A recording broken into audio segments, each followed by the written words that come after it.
Yes, I am gay. I have known that since I was 19 years old. Not suspected. Known.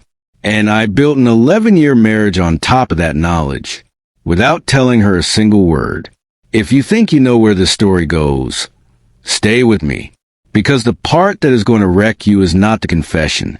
It is everything that came before it. I grew up in a city where your father's name meant something, where the shape of a man's life was decided before he was old enough to question it. Sport, work, a good woman, a solid handshake. That was the template. I learned to perform it before I understood what performing meant. By 17, I knew something was wrong with the performance. By 19, I knew exactly what it was.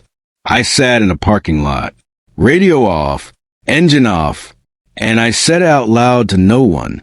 And then I drove home, and I never said it out loud again. For 20 years, I ran the calculation that night. What the truth would cost. My father, his name, the doors it opened, the way my mother would have to answer questions at church. I decided the number was too high, so I made the other choice. And that choice had momentum, because once you make it, you have to keep making it. Every day, every relationship, every interaction. The lie compounds, and the longer it compounds, the more impossible the truth becomes. That is what I want you to understand before anything else. Not so you feel sorry for me, but so you understand the machine. Because understanding the machine is the only way the story makes sense. If you have ever made a choice that built a wall around you, keep watching. This is what that wall eventually costs. I met her at a work function. She was smart, genuinely funny. She remembered things you said weeks after you said them. She made you feel like you mattered. I cared about her. I want to be precise about that.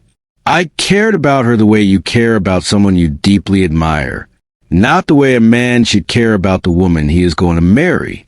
I knew the difference. I made the choice anyway. We dated for 2 years. I was the boyfriend her friends told her not to let go of. I showed up. I remembered her mother's birthday. I fixed things. I called when I said I would. And every compliment I received about who I was, I smiled and accepted and said nothing. The proposal was perfect. Her favorite restaurant. Her parents in the back of the room. Her father shook my hand and told me I was a good man. And I stood there and received all of it. Every handshake. Every tear. Knowing exactly what I knew. We married 8 months later. And I became a husband. If you are watching this and you have ever smiled through something that was eating you alive, you already know what the next 11 years looked like. Stay with me, because year 9 is when everything started moving, and month 8 is when it all came apart. I started therapy in year 9, told her it was work stress. She said she was proud of me for going. In that room, I said it out loud for the first time since the parking lot, to another human being. My therapist nodded and asked me what I wanted to do with that. And I said, I do not know, because by year 9, there was so much built on top of this thing. So many years. Her mother called me her son. My father had finally relaxed into who he thought I was. The truth at year 9 cost more than it cost at year 19. So I kept not paying it. Until 8 months ago, when everything I had been managing stopped being manageable. What happened in those 8 months? And what happened this morning at the kitchen table is what the rest of this video is about. And I am not going to look away from any of it. I need to tell you how it started, because the way it started matters. It was not a dramatic moment. There was no lightning bolt, no single decision I can point to and say, that is where I chose wrong. It was slower than that, and slower is worse, because slow means you have time to stop, and you keep not stopping. And every day you do not stop, you make the choice again. That is the thing about slow betrayals. They are not one decision. They are hundreds of them, each one smaller than the last, each one a little easier than the one before it. until the thing you are doing stops feeling like a choice at all and starts feeling like gravity. His name was Daniel. I am going to use his real name because this story does not protect anyone, least of all me. I met Daniel through work. Not at work, through work. A contractor. A consultant brought in for a 3-month project. He was quiet, technically precise. The kind of person who said exactly what he meant and nothing more.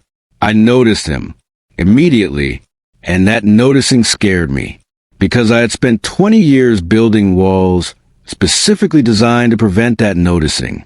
And in one afternoon, those walls did what walls do when the pressure on the other side becomes too great. They did not fall. They just became less convincing. I avoided him for 6 weeks. Deliberately, I routed my day around him. I took different hallways. I left meetings slightly early. I did not engineer reasons to be in the same room. This was not accidental avoidance. It was active, calculated, disciplined avoidance. The same discipline I had applied to everything for 20 years. And for 6 weeks it worked. Then there was a project dinner. Mandatory. 12 people at a table. And I ended up seated next to him. Not by design. Just proximity. Just the ordinary logistics of 12 people sitting down. We talked for 3 hours. Not about anything significant. Project timelines. If you are still here, you already know this does not end clean. No one walks away from this without damage. Stay with it, because this is the part that does not get talked about. Not the confession, not the moment, the days before the moment. What it looks like inside a marriage that is ending, while only one person knows it. I am going to take you inside those 14 days, because you need to understand what I was doing, not in the abstract. Specifically, day 1 to 2 weeks. She made breakfast, eggs, the way I liked them.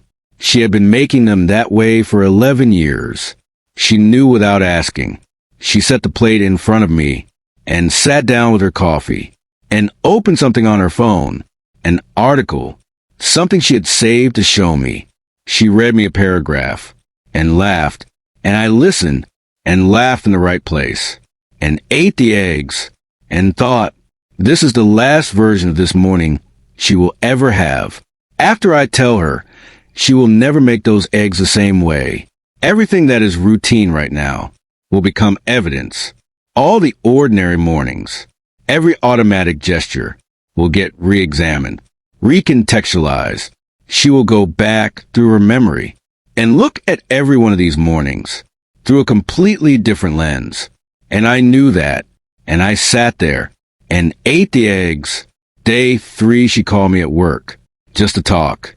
She did that sometimes, not for a reason, just because she thought of me. She said she had walked past a restaurant we had been to on our 3rd date, and it had made her think of me, so she called. She said, "Is that weird?" And I said, "No, it is not weird." And she laughed, that laugh, and said she would see me tonight, and hung up. And I sat at my desk, and I thought about a woman who walks past a restaurant and thinks of her husband and calls him, not because she has to, because she wants to, because he is the person she thinks of when she thinks of something good. And I thought about what I was going to do to that woman. In 11 more days, day 5, I called my therapist. I told him I had decided I was going to tell her. He did not celebrate. He did not say good. He said, "Tell me what you think that conversation looks like." And I realized I had not thought about it practically at all. I had thought about the decision. I had not thought about the actual conversation, the room, the words, what I would say first, what she would ask, what I would not be able to answer. He walked me through it. Not a script, but a framework. What does she need to hear first? Not what do you need to say. What does she need to hear? Those are different questions. I had been so focused on the relief of confession, on finally releasing the weight of the secret, that I had framed the conversation around my needs. My therapist pointed that out directly. He said, "This conversation is not for you. It is for her. The relief is yours. The devastation is hers. Keep that distinction very clear. I kept that distinction very clear. Day 7, Daniel texted me. He asked where I was with things. I told him I had made the decision, that I was telling her. He went quiet for a long time. Then he said, "Are you okay?" And I thought that was a strange question, to ask the person who was about to blow up his own life. But I understood what he meant. He was not asking about the logistics. He was asking about the man. Whether I was going to survive this. I said, "I do not know yet." He said, "I know." And that was the last real conversation we had. Because what came next had nothing to do with him. What came next was between me and her. Day 9, she noticed something. She did not say what. She just looked at me across the dinner table. With that look she had. The one that meant she was reading me. She was a perceptive woman. Extraordinarily perceptive. She had always been. I had always been a good enough actor that it did not matter. But that night something had slipped through. Some fraction of what I was carrying. She looked at me and she said, "What is going on with you?" Not accusatory. Concerned. And I had a choice. Tell her then. 5 days early. In that moment. Across the dinner table. With half-eaten food between us. Or hold the frame. I held the frame. I said, "I am just tired." She looked at me for a second longer than normal. Then she said, "Okay," and went back to her food. And I hated myself with a precision I had never managed before. Not a general self-loathing. A specific, targeted, surgical hatred. For the man who had just looked into the face of someone who loved him. Someone who was worried about him. And lied. Again. When the door was right there. I could have walked through it. I chose not to. 5 more days. I chose to make her carry the worry for 5 more days. Because I was not ready. The day before I told her, I sat in my car outside the house for a long time. The same thing I had done at 19. Same car sitting. Same silence. 20 years later, I thought about the version of me at 19. In that parking lot. And I thought about what that version of me had chosen. And what it had cost. Not just me. Her. This specific woman.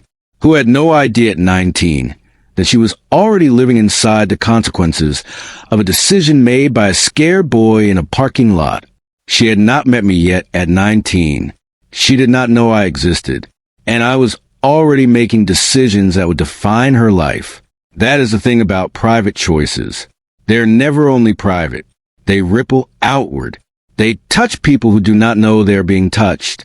She had no idea at 19 that somewhere across the country, there was a boy making a choice that would one day result in her sitting in a room, trying to reorganize everything she thought was true about herself, her judgment, her life, her marriage. The boy did not know her yet either, but his choice found her anyway.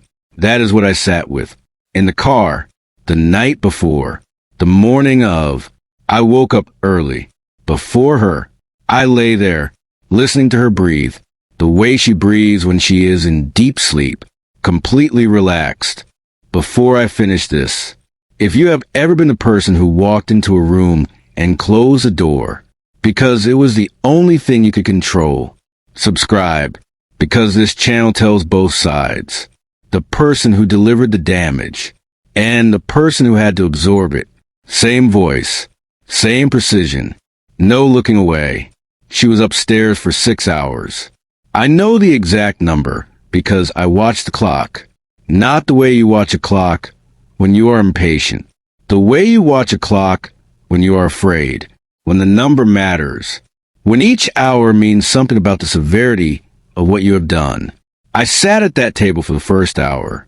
I did not eat. Did not drink the coffee I eventually poured. Did not look at my phone. I sat, and I let the silence be what it was. An accurate reflection of the space I had created. Hour 2, I moved to the couch. Not because I was comfortable.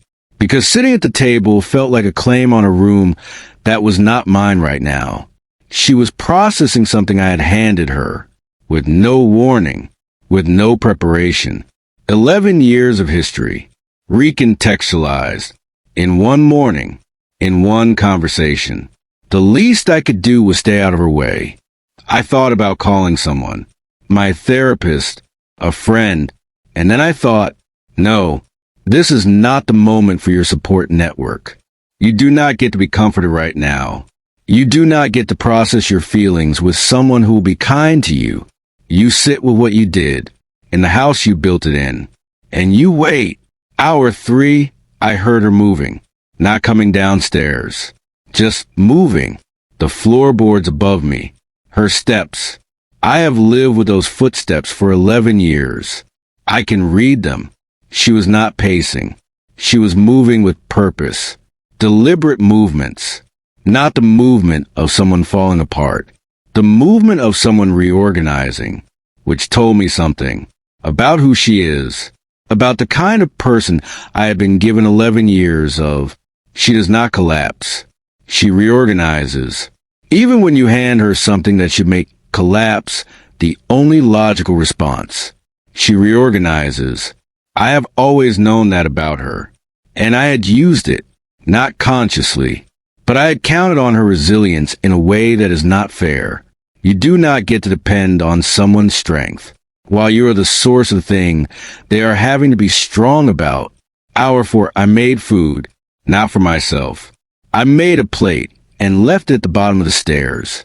I do not know why. It seemed like the only thing I could do. That was not inadequate. Even though it was also inadequate, there is no gesture equal to the situation. But doing nothing felt worse. So I made a plate, and I left it, and I went back to the couch.